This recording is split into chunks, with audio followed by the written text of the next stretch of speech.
Okay. I, Chair Thomas Kyle, call the Hybrid Electrical and Elevator Board meeting of July 28th, 2022 to order at 9:30 a.m. Debbie, would you call the roll? Yes, sir. Chair Thomas Kyle, Present. Vice Chair John Flagel, Present. William Barlow is connected virtually. Thank you.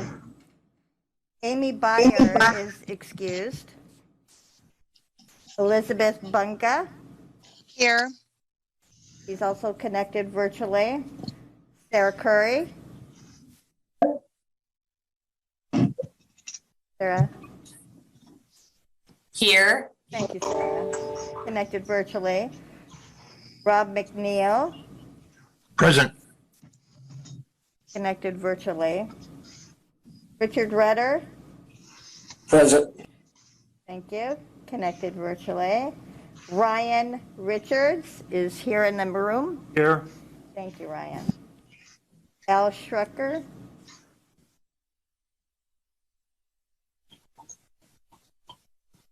Al. Randy Smith. Here. Thank you. Mr. Chair, we do have a quorum.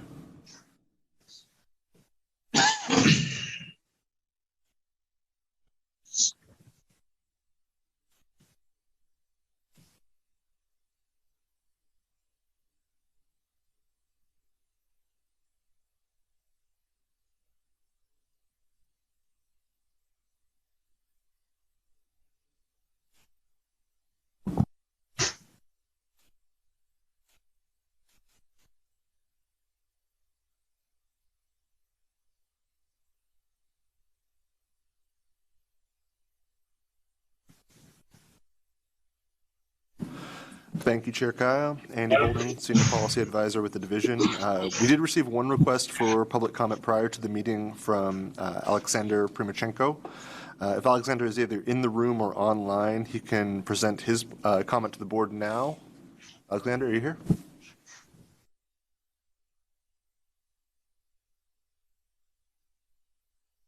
Okay, not hearing Aleksandr. We do have an additional person that signed up here in the room, but they'll be testifying on a specific agenda item. Other than that, we're going to hold the line open here for just a moment in case there's anyone that joined the meeting either here in the room or on the call who would like to provide general public comment but has not signed up yet. Please be sure to state your name for the record and if you are affiliated with an organization. First, is there anyone in the room that has not already signed up for general public comment that would like to provide comment to the board? Okay, not seeing anybody jump up. Is there anybody on the call who is not signed up for general public comment that would like to provide public comment to the board? All right, not hearing anybody. Chair Kyle, that concludes general public comment. Okay, thank you.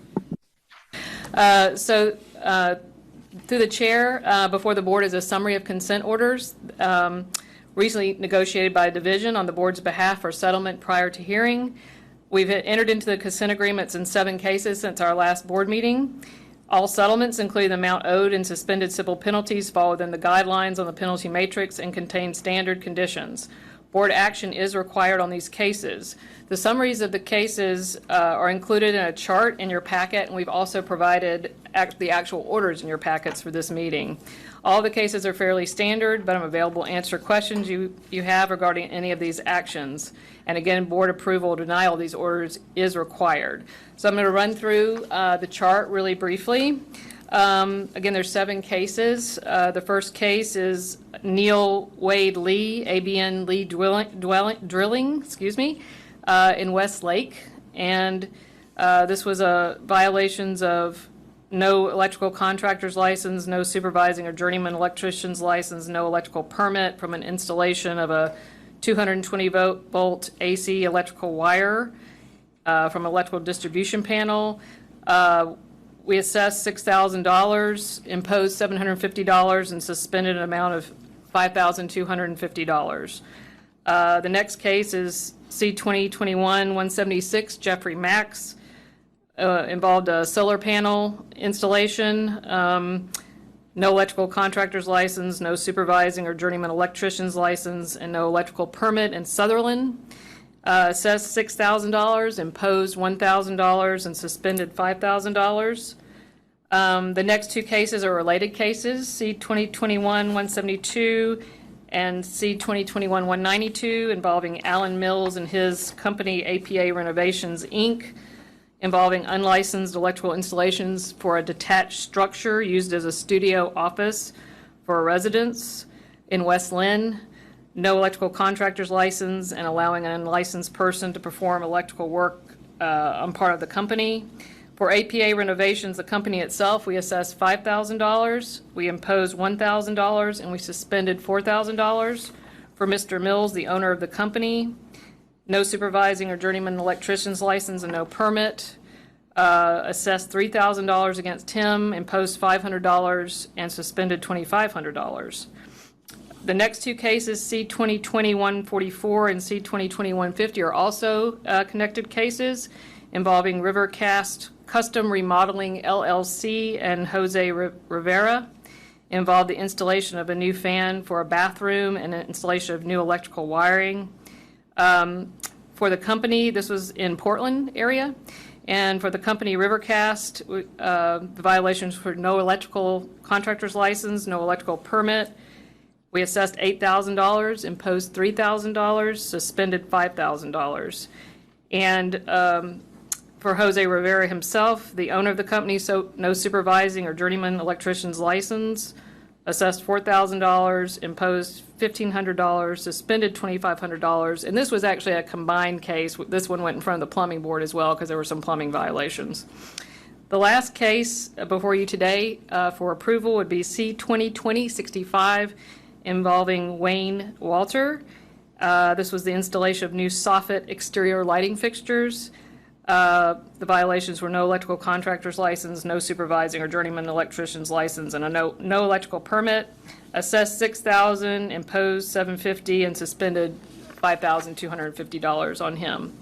So all of those 7 orders now need to be approved by the board. Okay, thank you. I had a question. It looks like the procedure's changed somewhat, and I see there's a spot now where the chair needs to sign off on these.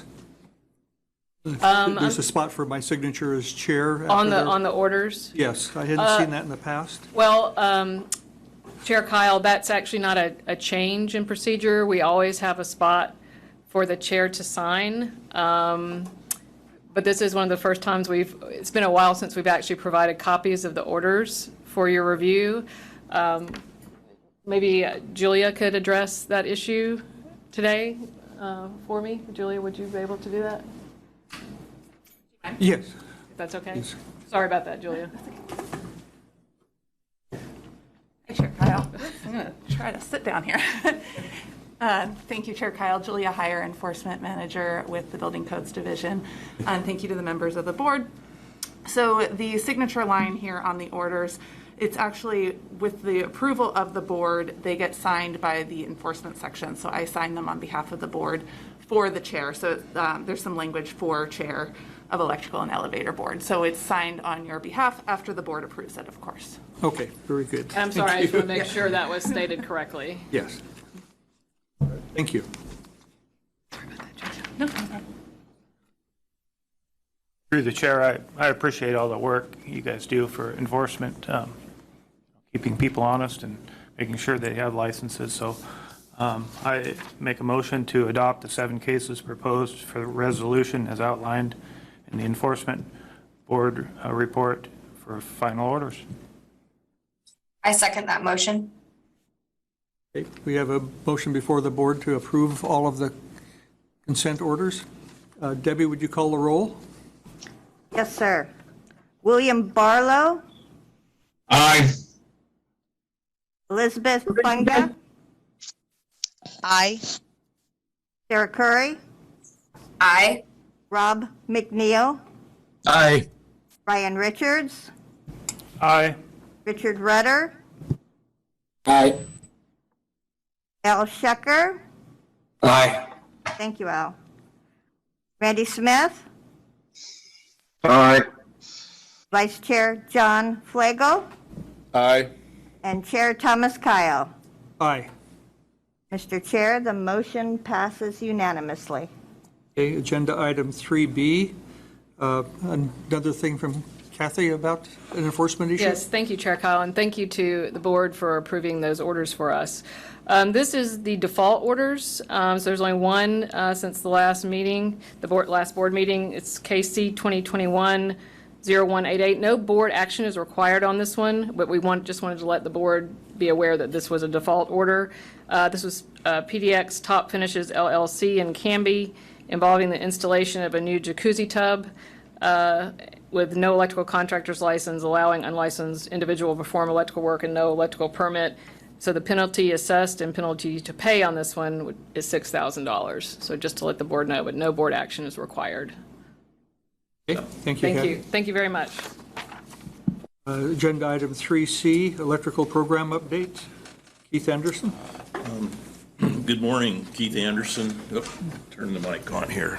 Through the chair, good morning, Keith Anderson, Electrical Program Chief. I have one item here today about a clarification that was done on receptacle box hood covers, the requirement in agricultural buildings. This came in originally as an appeal, but felt that it would get distributed better by doing a clarification on this particular item. So that there are multiple ag buildings down in the southern part of the state, and I think it's due mainly to the increase in the marijuana industry. And so there's been a lot of work down there done on policies and that to provide structures for these ag buildings and the ag exempt. And the clarification, if they're an ag exempt building, it would not automatically make that considered an agricultural structure for consideration in the Oregon Electrical Specialty Code. So it still would need, if it's ag exempt, it would still need to meet the scope of the article that's being applied to the building. An ag exempt structure, I've seen them used as office buildings, and so we wouldn't apply 547 to that structure automatically. So hopefully this will bring some clarification to that.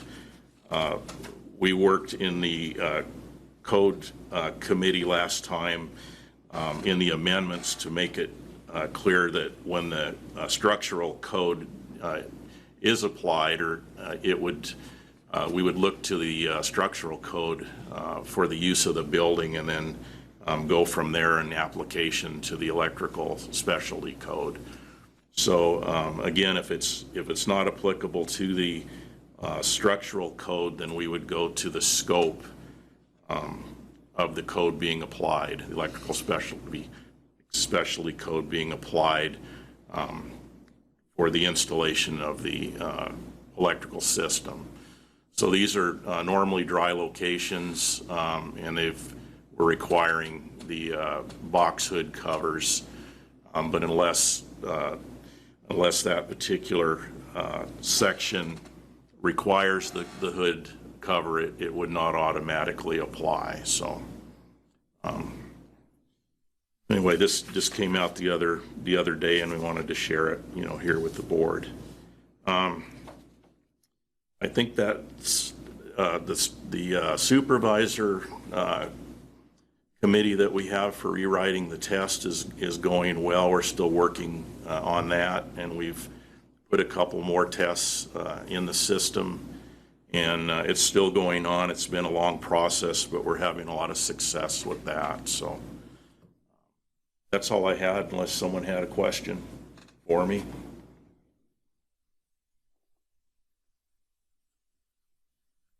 Okay. All right, thank you.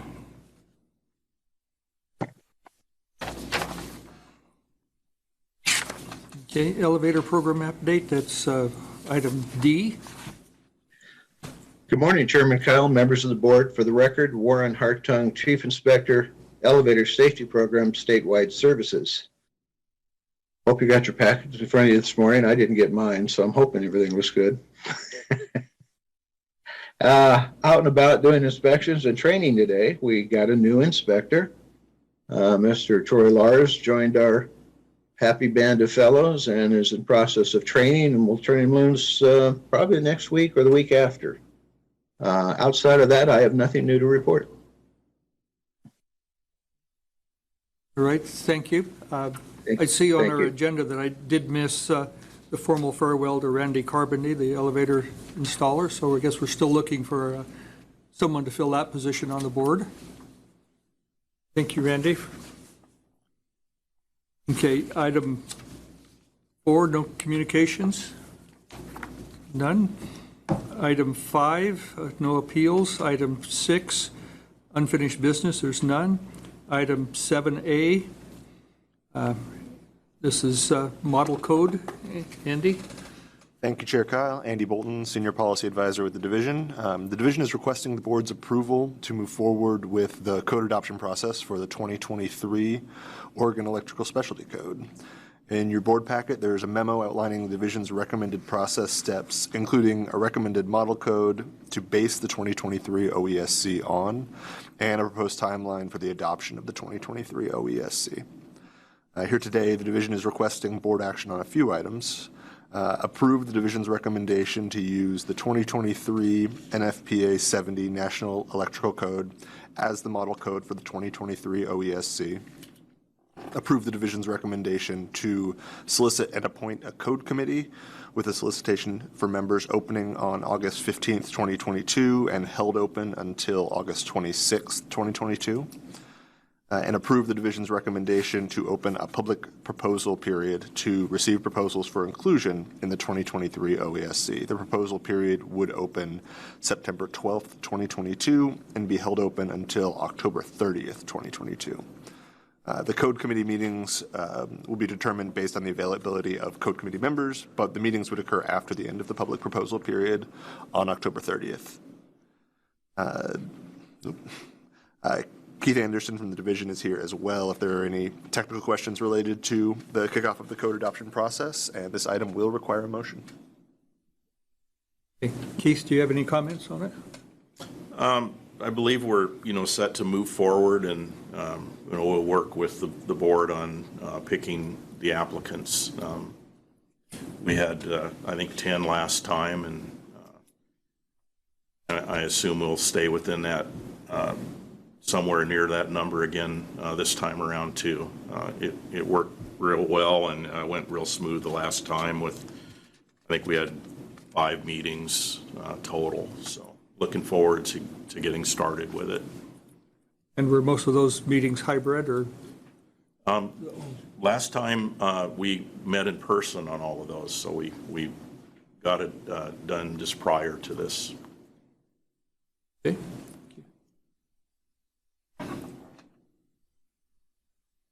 Through the chair, I was a member of that committee last time. I thought it worked out really well, and I would like to make a motion to approve the division's proposed code adoption process and recommend the base code. Okay. Okay, a motion's on the floor to approve the base code in the process. Debbie, would you call the roll on that? Yes, sir. William Barlow, Aye. Elizabeth Bunga, Aye. Sarah Curry, Aye. Rob McNeill, Aye. Ryan Richards, Aye. Richard Rudder,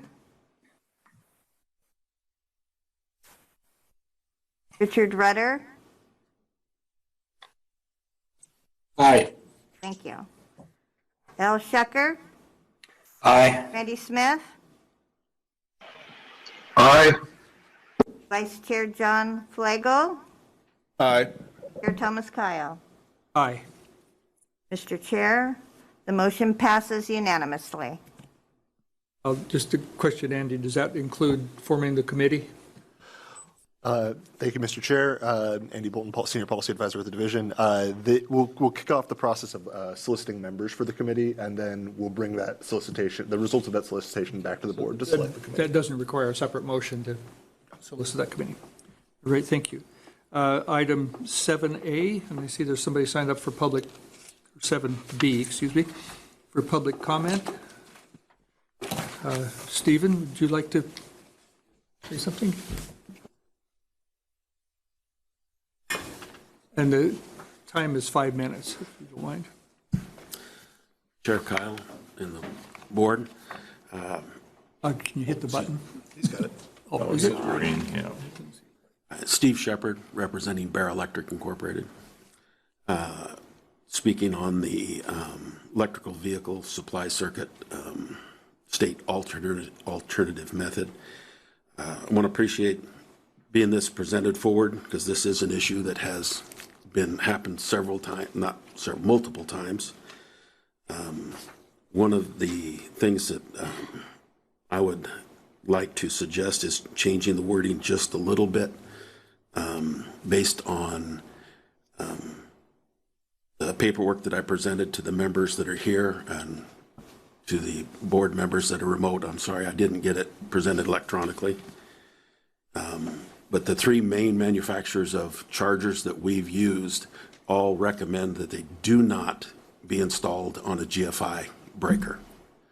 And so if there was in the wording where we took out just the removed "and" so that the circuit may be, GFI protection may be replaced with a standard overcurrent device, or something stating if the manufacturer suggests that there was none, then you could put in a regular breaker.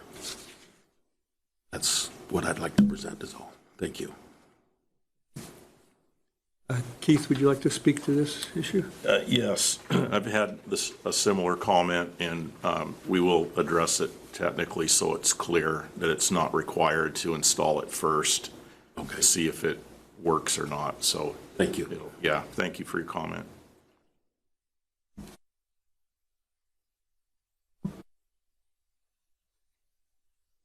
Okay, I think this requires a motion from the board, and I assume there'll be some rewritten rules on it, but it sounds like Keith has it underway.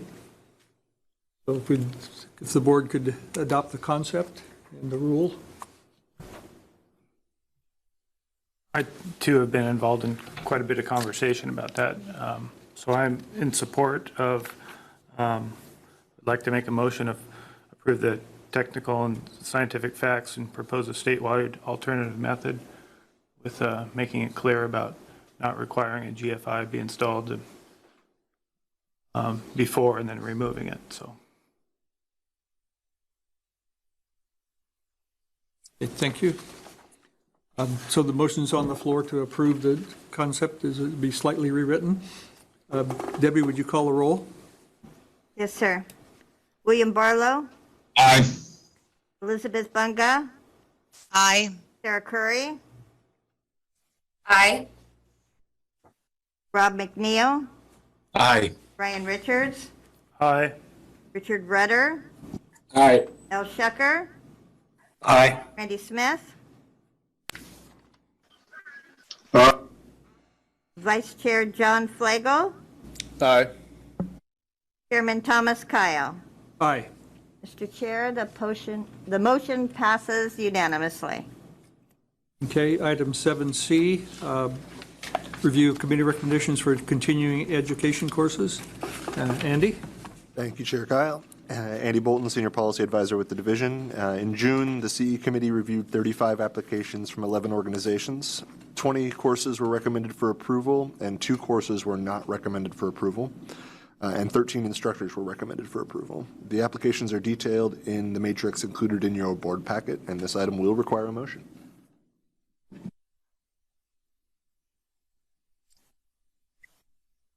I move that we approve the recommendations as noted.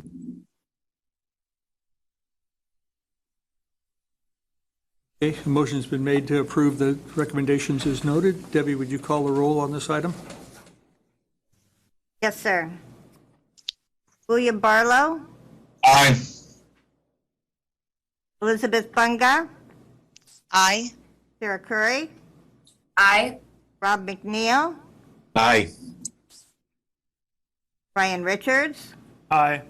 Richard Rudder, Aye. Al Schrecker, Aye. Randy Smith, Aye. Vice Chair John Flagel, Aye. Chair Thomas Kyle. Aye. Mr. Chair, the motion passes unanimously. Okay, thank you. Item VII.D, request from Scott Charpentier for board decision on renewal extension for hardship or illness. Andy, this is you. Yeah. Thank you, Chair Kyle. Andy Bolton, Senior Policy Advisor with the division.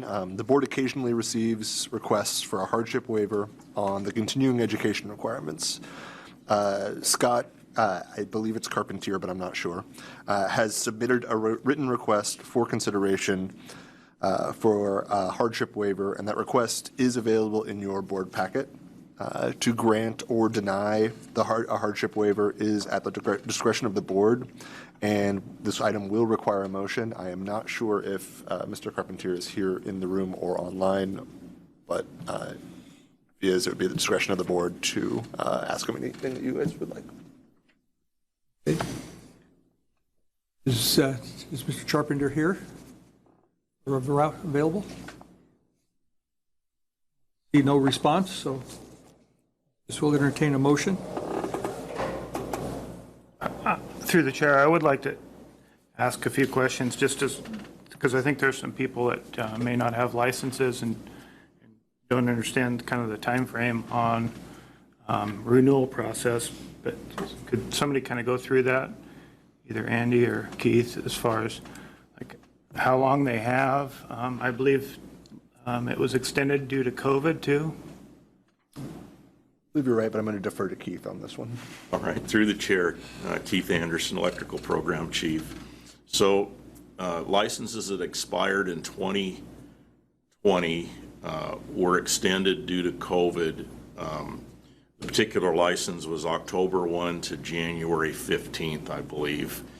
And then once it expires, at that point, they have another 12 months to renew it once it's, and then it's to the point where it's expired, where they need to retest. So there was, I think there was an additional 15 months or so, maybe it was even longer than that, 17 months that they were allowed to, from when it would normally expire in October to when it became expired to the point of needing to retest. So it's not a quick thing for it to where it gets to the point where someone has to retest. There's quite a bit of grace time there. So, any questions on that? Or? I believe you can also renew online, because I just did that recently, and then you can recheck and they update it rather quickly, so even same day. So Yeah, it is a responsibility of the license holder to check their license, and it is available, and it's fairly simply done, online to check that. Guess I can speak to that as a contractor, that when those license dates come due, that we made a policy to check everybody that works for us to make sure that we're hiring licensed people, especially after seeing some of the fines for not having licensed people here. So we will entertain a motion on that. I think ample time was given, so I would like to deny Mr. Charpentier's hardship allowance. Okay, a motion's been made to deny the hardship allowance. Debbie, could you call a roll? Yes, sir. William Barlow, Aye. Elizabeth Bunga, Nay. Sarah Curry, Aye. Rob McNeill, Aye. Ryan Richards, Aye. Richard Rudder, Aye. Al Schrecker, Aye. Randy Smith, Aye. Vice Chair John Flagel, Aye. Chair Thomas Kyle. Aye. Mr. Chair, the motion passes to deny. Right, thank you, Debbie. Item 8, and this is just an announcement, the hybrid meetings will continue at the Building Codes Divisions, and some of us in person and some on virtual through Zoom. And I want to personally thank Debbie for putting all this together and the packets that she sends out. It's been very helpful. Item 9 is adjournment. Is there anything else to bring before the meeting? Okay, then being no further business, the July 28th, 22 Electrical and Elevator Board meeting, it's adjourned at 10 o'clock. Thank you all. Thank you, Thank everyone. you. Thank you.